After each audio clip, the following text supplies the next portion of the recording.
RCN. Le son de la différence.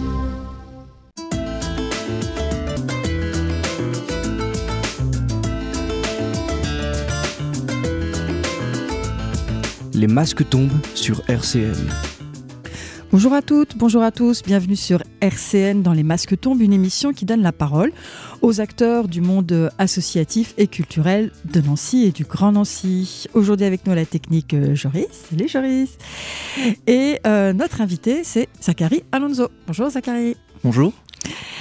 Alors, pourquoi es-tu à notre micro aujourd'hui, Zachary ? Eh bien, alors, petite devinette pour nos auditeurs. C'est la deuxième langue maternelle au niveau mondial. Elle est parlée par plus de 600 millions de locuteurs dans le monde. Et je trouvais sur Internet, dont 500 millions de natifs, ce qui représente une part quand même assez importante de la population mondiale. Et en France, elle serait la deuxième langue la plus choisie dans l'enseignement, tout âge confondu, du primaire au secondaire. Et cette langue, c'est l'espagnol. Et donc, ce n'est pas sans rapport avec la raison de ta présence, puisque tu vas venir aujourd'hui, Zachary, nous parler d'une association qui s'appelle, je te laisse le dire. Alors, notre association, elle s'appelle la Casa de España.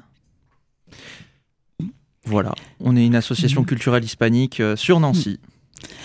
Alors, une association culturelle, c'est vrai que moi, je me suis dit, à Nancy, par exemple, tout le monde connaît l'Institut Goethe, qui est une grosse institution nationale, qui est vraiment implantée à Nancy depuis des années et qui est une référence. En France, j'ai trouvé qu'il existait un institut un peu du même ordre qui s'appelle l'Institut Cervantes. S'il y a peut-être un nom d'écrivain espagnol que tout le monde connaît, c'est Cervantes. Et moi, je ne savais même pas qu'il existait, cet institut, parce qu'il a très peu d'antennes. Oui, il a peu d'antennes en France. Il doit y en avoir 4 ou 5, je crois, à Paris, Toulouse, Bordeaux, si je ne dis pas de bêtises, et peut-être Lille, et peut-être encore une autre ville. Et je crois qu'en France, d'ailleurs, le siège de Paris, en fait, c'est un siège qui va être rendu maintenant, je crois, au Parti nationaliste basque, parce qu'en fait, c'est un immeuble qui a été confisqué. Celui de l'Institut Cervantes. Ah oui. Ouais. D'accord. Bon, nous après on n'a aucun lien avec l'Institut Cervantes. On est une association de passionnés en fait du monde hispanique et hispanophone. Donc c'est ça l'idée, c'est une association qui a été créée, mais à Nancy. Ouais. C'est ça. Ça a été créé à Nancy juste en fait en pleine pandémie. Donc en 2020. Et en fait, l'idée de cette association, c'était de sortir, on va dire, de la culture castagnette, en fait, cette culture de l'Espagne qu'on connaît tous un peu, c'est-à-dire des fois le flamenco, les cours de cuisine ou les cours de langue. Nous, on voulait vraiment proposer quelque chose qui allait au-delà, ou en tout cas qui pouvait intéresser des gens sans être espagnols non plus ou hispanophones. On voulait aussi que ce soit pas non plus le club des gens qui parlent espagnol et qui se retrouvent. Non, on voulait vraiment amener plutôt des gens de tous horizons à d'autres aspects de la culture espagnole et notamment par différentes activités. Par exemple, on a des activités comme des conférences qui se font toutes en français. On évite de faire en espagnol. Ou quand il y a des mots en espagnol, on propose une traduction pour que tout le monde puisse comprendre.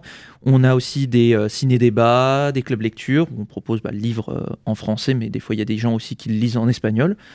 Voilà. Et puis on a aussi un gros événement, c'est un concert qu'on fait à l'Hôtel de Ville. On essaye de le faire chaque année, avec soit des musiciens qui viennent d'Espagne ou espagnols même, ou des solistes qui font un concert du coup pour plutôt de musique, on va dire classique, mais en tout cas pour parler au plus de monde, en fait, pour aussi faire découvrir cette partie de la culture qui est totalement oubliée et qui est souvent reléguée dans des cercles et qui est gardée. En fait, nous, notre but, c'est au contraire d'aller, de donner et de faire en sorte que le plus de gens apprécient aussi cette culture. Oui, parce que c'est vrai qu'en réfléchissant justement à ta venue aujourd'hui, je me suis dit, tu vois, spontanément, combien de personnes apprennent l'espagnol ? Moi, par exemple, je n'ai pas appris l'espagnol, j'étais vraiment orientée sur la langue. Et puis quand j'ai regardé un peu ce que vous proposiez, je me suis dit, mais c'est vrai que finalement, même si je réfléchis à ce que je sais, moi, de la culture espagnole, de l'histoire espagnole, finalement, tu disais tout à l'heure, façon de plaisanter et Castagnettes et flamenco. Mais c'est vrai que je me disais, oui, voilà, que l'Institut s'appelle Cervantes, ça ne m'étonne pas. Les films d'Almodovar, une ou deux séries, 2 ou 3 musiques, quelques épisodes, mais finalement de l'histoire espagnole récente et voilà, pas grand-chose. Alors que c'est quand même un pays, comment dire, qui plaît beaucoup aux Français, surtout pour aller partir en vacances. C'est vrai que finalement, c'est la culture d'un peuple voisin qu'on connaît assez mal. Donc c'était ça votre objectif, en fait, vraiment de partager cette culture-là. Tout à fait, et même aussi des fois, quand on a de sortir des fois des perspectives aussi franco-centrées ou franco-centriques, notamment pour des cas comme l'histoire, mais aussi pour des cas comme le cinéma, où des fois on s'arrête à Almodovar, alors qu'il y a un cinéma espagnol qui est extrêmement riche. Par exemple, cette année, on a pu faire un ciné-débat autour du film Un amor d'Isabel Coixet, qui est aussi une très grande réalisatrice. Je crois l'année dernière, on avait fait sur Carlos Saura, qui est aussi un grand nom du cinéma espagnol, mais souvent dont on ne se souvient pas forcément. Ou alors pour comment il s'appelle, Carlos Saura, on va se souvenir de la chanson Por qué te vas, mais pas du film. Oui, c'est vrai, on manque de cette culture. Donc, ce qui est intéressant aussi, vous dites, c'est que l'idée, c'est vraiment que la langue ne soit pas un frein. C'est-à-dire qu'on peut ne rien connaître de la langue espagnole et venir aux soirées que vous organisez et ouvrir la porte de ces moments de lecture que vous partagez. Oui, c'est vraiment l'idée, c'est d'avoir, alors dans le cadre des conférences ou même des moments de ciné-débat, alors soit on a le film en français, soit on a des sous-titres en français, donc ça permet aussi des fois, par exemple dans le cas des films, allez, on va prendre les films parce que c'est plus simple d'expliquer, avec les sous-titres, les gens peuvent comprendre, c'est ouvert à tout le monde, mais avec la langue, des fois, quand on regarde un film, on peut comprendre l'émotion plus facilement qu'avec un doublage. Mais par exemple, pour nos conférences où on essaye d'avoir des intervenants quand même de grande qualité, des gens du monde universitaire, mais pas que, c'est du coup des personnes qui prennent le temps aussi de faire leurs conférences et qui, par exemple, donnent à comprendre certains phénomènes de l'histoire espagnole, de la politique espagnole. On avait une politologue qui était venue et qui va revenir, Elisa Alonso, qui est à l'Université de Lorraine, qui s'intéresse aux questions notamment politiques et aussi de féminisme. Et qui va faire notamment une conférence en mars autour des défis du féminisme en Espagne et en Amérique latine. RCN, les masques tombent. Alors, est-ce que tu peux éclairer ma lanterne, Zachary? De quoi parlait cette chanson? Alors, en fait, cette chanson, elle s'appelle Chanson sans peur, si on traduit. Et en fait, c'est donc Vivi Quintana, une artiste mexicaine qui a fait cette chanson. Et cette chanson s'est transformée très rapidement en hymne féministe, puisque en fait, c'est une chanson qui rend hommage à toutes les femmes qui se battent. Par exemple, elle parle des commandantes au Chiapas, pour parler notamment des zapatistes, et des femmes zapatistes aussi qui font partie de ce combat, mais aussi d'autres femmes qui se battent, par exemple à Tijuana, à Sonora, ou dans tous les autres pays en fait. Et parce que j'ai choisi cette chanson aussi parce que on oublie souvent le féminisme en fait dans l'Amérique latine et hispanophone, alors que ça a été il y a eu des moments où en fait l'Amérique était à l'avant-garde. On peut parler par exemple du Un violador en tu camino, vous savez, la chanson qui avait donné lieu à des grosses mobilisations où en fait elle disait le violeur c'est toi et c'est pas ma faute. Et donc cette chanson c'est aussi une autre chanson qui dénonce notamment les féminicides, qui demande aussi la justice et qui est adressée en fait à tout le monde et dans laquelle beaucoup de personnes peuvent se reconnaître. J'avoue, j'ai choisi aussi cette chanson parce que je me suis dit on peut aussi choisir des choses qui sont pas qu'en Espagne quand on fait de l'espagnol, et souvent on l'oublie, on se dit espagnol, juste l'Espagne, alors que on pourrait aussi dire que cette langue c'est le castillan et ça englobe beaucoup plus grand. Voilà. D'accord. Et cette chanson est liée donc à la prochaine action de votre association. Oui. Tu disais une conférencière. C'est ça. Donc, Elisa Alonso, qui est politologue, spécialiste de la place des femmes en politique et maîtresse de conférences à l'Université de Lorraine. Le vendredi 14 mars à 18h au Cercle du Travail, donc au 1 bis rue de Rouen à Nancy, où elle va te parler des nouveaux défis du féminisme en Espagne et en Amérique latine. Quand on voit surtout le contexte global de recul des droits des femmes dans le monde entier, on regarde aussi l'élection par exemple d'un personnage comme Milei, d'un type assez fou qui a enlevé le ministère chargé, le ministère je crois de la... le ministère de la femme ou des femmes, je sais plus, chargé des femmes, mais d'autres endroits comme là où il y a Bukele, où c'est quand même un sacré autocrate, où aussi les questions avec les femmes sont là, ou alors même quand on parle par exemple de Vox en Espagne, où pareil on a le même sexisme, des questions assez dégueulasses comme faire entendre le bruit du cœur du fœtus. Je crois même le Parti populaire, qui est censé être la droite modérée, n'était pas fermé à cette idée. Il y a beaucoup de combats du coup dans toute cette sphère. Oui, ça me rappelle, faire écouter le cœur du fœtus, c'est exactement ce qu'ils avaient fait à l'Assemblée nationale à Simone Veil quand elle défendait la loi pour la légalisation de l'avortement. Oui, c'est vrai qu'avec Milei et compagnie, il y a des combats qui restent à mener. Je dis ça si jamais certains de nos auditeurs ou de nos auditrices pensaient que les choses sont désormais acquises. Non. C'est jamais acquis. C'est jamais acquis et il reste encore bien des libertés à défendre. Donc, on rappellera toutes les dates à la fin de l'émission. Donc, cette conférence, donc en français, on est bien d'accord. Voilà, pour ceux qui n'auraient pas. Ça sera suivi d'un petit moment de débat aussi à la fin. Donc, s'il y a des questions en plus ou des gens qui veulent même apporter une pierre à l'édifice, ils peuvent. Et donc, bien sûr, on n'a pas forcément à être adhérent de l'association pour pouvoir accéder à la conférence. L'entrée est tout à fait gratuite pour les conférences. Il n'y a que le concert, en fait, où c'est notre grand moment, puisque faire venir un soliste, ça coûte de l'argent. Là, par contre, on fait payer. D'accord. Alors d'ailleurs, très, très concrètement, si on veut adhérer à l'association, quelle démarche peut-on faire? Est-ce que vous avez un mail Il faut se rendre sur le site cassadenancy.org et en fait, il y a une petite fenêtre adhérer, enfin une fenêtre, un onglet, adhérer, vous adhérez. On a un tarif solidaire pour les étudiants, les jeunes, les personnes sans emploi par exemple, ou RSA. Et on a un tarif pour le reste des gens.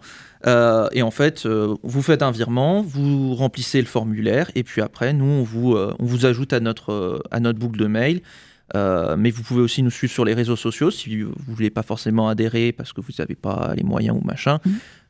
C'est possible aussi de nous suivre sur les réseaux sociaux. On a une page Facebook et une page Instagram. Voilà. D'accord.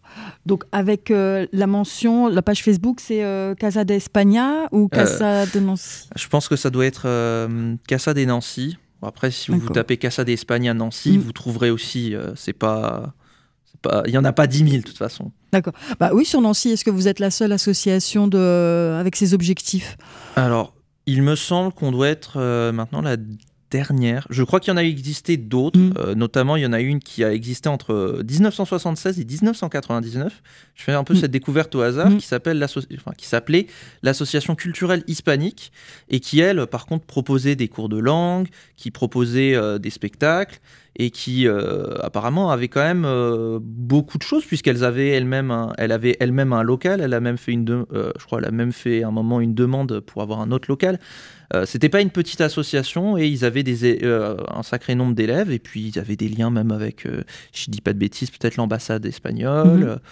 Bref, c'était une association qui a porté un moment l'hispanisme à Nancy. Ils ont même, je crois, pu réaliser un moment un colloque avec l'association européenne des professeurs d'espagnol, si je dis pas de bêtises. D'accord, c'est vrai que parfois il y a des associations qui sont portées par un groupe de personnes et puis les choses s'estompent à un moment donné. Mais j'ai vu que, parce que tu disais que l'association avait été créée pendant le Covid, ou que l'idée avait émergé à ce moment-là, mais la soirée officielle de lancement de l'association, c'était l'année suivante et en présence du consul d'Espagne, le consul de Strasbourg. Oui. J'ai retrouvé, j'ai mis mon enquête. En 2021. J'ai retrouvé dans la presse locale la trace de cette soirée de lancement, on va dire. D'ailleurs, est-ce que c'était des étudiants plutôt qui sont à l'initiative de cette association? Alors, parce que toi, tu moi, je suis jeune, étudiant. pour ceux qui écoutent la radio, voilà, c'est pour ça que je pose la question.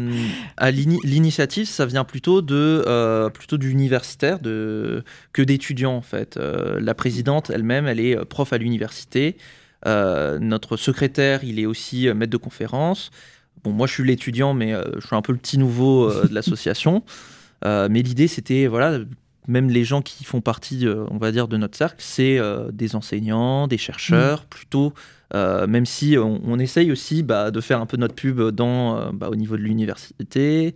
On veut essayer aussi de proposer, par exemple, aussi nos activités au niveau des lycéens, parce qu'il y a des lycéens qui font des classes euro-espagnoles, ou des classes comme le Bachibac, qui est la formation où on a des cours en espagnol, d'histoire géo, de littérature, et ça donne lieu ensuite à des examens, comme le bac, en fait, pour obtenir un deuxième diplôme. Oui, comme on le connaît, peut-être plus déjà pour l'anglais, pour l'allemand, effectivement. Et tu évoquais tout à l'heure le lieu de la conférence à Nancy. Donc vous avez des partenaires qui vous aident justement à la mise en place de vos actions, ou en tout cas qui les accueillent dans leurs locaux. Est-ce qu'on peut peut-être leur donner un petit coup de chapeau à ces partenaires? Oui. Alors si je me souviens bien, pour le moment, le gros partenaire qu'on a eu, ça a été et ça l'est toujours, c'est le Cercle du Travail, donc l'ancienne Bourse du Travail dans son nom, qui est une université populaire et qui nous accueille en fait maintenant à chaque fois qu'on a quelque chose à proposer, et qui propose notamment aussi des cours, je crois de langue, eux, de leur côté, mais aussi d'autres cours de plein de choses différentes pour des tarifs très modiques. Et donc, vu que nous, notre association ne fait pas payer pour toutes les conférences, les clubs lecture, les ciné-débats, c'est un partenariat idéal. Et puis ça permet aussi, nous, quand on propose des activités, que eux-mêmes proposent à leurs adhérents de venir, parce que ça peut aussi les intéresser. D'accord. Et dans les choix que vous avez posés pour les actions de votre association, par exemple, tu me disais, il n'y a pas de cours d'espagnol, ni même de voyage en Espagne. Alors c'est définitif, c'est-à-dire que c'est pas du tout l'objectif de votre association, ou bien ça va dépendre aussi de l'évolution de cette association? Pour les cours d'espagnol, je pense que c'est pas l'objectif. Par contre, pour d'autres choses, par exemple, pourquoi pas proposer... on a déjà proposé dans le passé une dégustation d'huile d'olive, donc d'huile d'olive espagnole, c'était assez bluffant, parce qu'on avait un géographe qui est spécialiste de ces questions de l'Université de Lorraine, qui est venu pour nous faire goûter ces trois types d'huiles d'olive différentes. Et c'est assez bluffant, parce que c'est très différent. On essaye aussi de voir pour proposer une autre façon de déguster, et donc pourquoi pas de la cuisine, mais pas forcément comme un cours ou un cours régulier, peut-être une occasion pour voir comment on fait par exemple la paella, ou d'autres façons, par exemple pour juste préparer le riz, parce qu'en Espagne il n'y a pas que la paella, il y a plein d'autres façons de cuire le riz. C'est très culturel, d'avoir un peu l'origine de ces pratiques différentes, ou bien travailler sur les terres et les territoires, peut-être par sur rapport les terroirs aussi. Les terroirs, à l'occasion d'une dégustation d'huile d'olive. Oui, c'est original. C'est original, et les gens pensent qu'on prend un morceau de pain. Non, on le fait avec une cuillère, et ça permet en fait de ne pas avoir le pain qui masque le goût. Et en fait, on se rend compte que ça pique, ou ça a un côté poivré, ou je crois que c'était poivré ou mentholé. Je saurais plus te dire. Il y en avait une, j'étais sur le cul, parce que tu t'y attendais pas, toi? Ah non, je m'y attendais pas. Je me dis c'est de l'huile d'olive, mais non, en fait, quand on voit que en plus on avait des huiles d'olive d'un certain type, un peu comme les cépages, pour le vin, donc genre Cabernet, nous on avait Piquois, et donc ça avait un goût différent de l'huile d'olive du supermarché. Et on comprend pourquoi on peut la déguster, en fait, pourquoi il y a un intérêt aussi à la consommer presque pure. Oui, comme vraiment un liquide, un breuvage en soi. Après, on n'en boit pas 10 litres, même si en Espagne on raffole de l'huile d'olive. c'est pas, c'est pas non plus. C'est pas du vin à consommer avec modération, bien sûr. Bah, de toute façon, l'huile d'olive aussi, hein, parce que c'est quand même du gras, même si c'est du bon gras, on va dire. Alors, des conférences sur des thèmes variés que tu nous as présentés tout à l'heure et la conférence à venir sur le féminisme. Des activités comme celle que tu viens de présenter tout à fait la dégustation, originale, la dégustation. Tu as parlé de ciné-débat et tu as aussi parlé de soliste. Ouais. Alors, avant que tu nous... Et pour introduire l'annonce de cette autre activité, je propose qu'on écoute ton deuxième choix. Alors, est-ce que tu peux là aussi juste nous en donner le titre? On l'écoute et puis tu m'expliques après le lien avec votre soirée. Un morceau de Chopin qu'il rejoue à la guitare et c'est Bogdan Mihalescu, si je dis pas si je le prononce bien, qui joue cette nocturne. RCN, les masques tombent. Alors c'est un très beau morceau, donc joué effectivement par ce soliste qui ne semble pas d'origine espagnole, vu son nom. Non. Donc Mihalescu. Ouais, on va essayer de le dire comme ça. Et donc c'est votre, non pas la prochaine, mais l'action suivante après la conférence. Suivante. Et donc ça va être un concert, enfin un récital de guitare dans le grand salon de l'hôtel de ville de Nancy. Et celle-là, c'est celui qu'on va faire, c'est la grande action, c'est celle qu'on fait payer. Donc un tarif de 15 € pour tout le monde et un tarif réduit aussi, 5 € pour les chômeurs, les adhérents et les étudiants. D'accord, dans les grands salons d'hôtel de ville. Oui, c'est votre grand événement annuel. Et c'est un soliste, un jeune soliste très réputé. Il a gagné de nombreux concours internationaux, notamment. Oui, je suis allée regarder en ligne. C'est impressionnant, un peu partout, en fait. Il a eu des prix en Espagne, en Italie, en République tchèque. En Australie ou en Roumanie. En Allemagne, Autriche, je crois aussi. C'est... Au Japon, il y a eu 3e prix au concours internationaux de Tokyo. Donc voilà, une pointure. Une pointure, un soliste à aller écouter. Donc, la conférence... La conférence qui a lieu... Redis-nous la date, l'heure et le lieu. Le vendredi 14 mars à 18h au Cercle du Travail. Et le récital le samedi 5 avril à 19h30 au Grand Salon de l'Hôtel de Ville de Nancy. Samedi 5 avril, 19h30, au Grand Salon de l'Hôtel de Ville de Nancy. Toutes ces informations se retrouveront sur votre site. Ouais, sur notre page, sur Facebook aussi et sur Instagram. D'accord, donc comme ça, on a toutes les informations pour venir vous retrouver. Est-ce qu'on lance un appel à besoin ou à projet? Il nous reste quelques secondes, à part inviter les gens à venir vous rejoindre, à adhérer, à suivre vos actions. Est-ce que tu voudrais finir par quelque chose? S'ils ont des projets à nous proposer de conférences ou eux-mêmes, parce qu'ils ont un lien spécial avec l'Espagne, qu'ils viennent aussi. Moi, par exemple, en fait, j'ai adhéré aussi parce que je voulais proposer aussi de parler d'un phénomène qu'on ne connaît pas beaucoup en Espagne, c'est les lumières, enfin dans le monde, les lumières espagnoles. Et du coup, nous, on est très ouverts, que ce soit des étudiants en master qui font un master sur quelque chose qui concerne le monde espagnol ou hispanique, des doctorants, ou même des personnes qui ont vécu un moment en Espagne, ils voudraient parler d'un phénomène, etc., etc. C'est très ouvert. D'accord. Donc l'association est ouverte à toute proposition pour de nouvelles actions. Tout à fait. Merci beaucoup, Zachary, d'avoir pris le temps de venir nous présenter cette association. Merci, Joris, pour la technique. Et puis, à très bientôt sur RCN pour les masques tombent. RCN, www.rcn-radio.org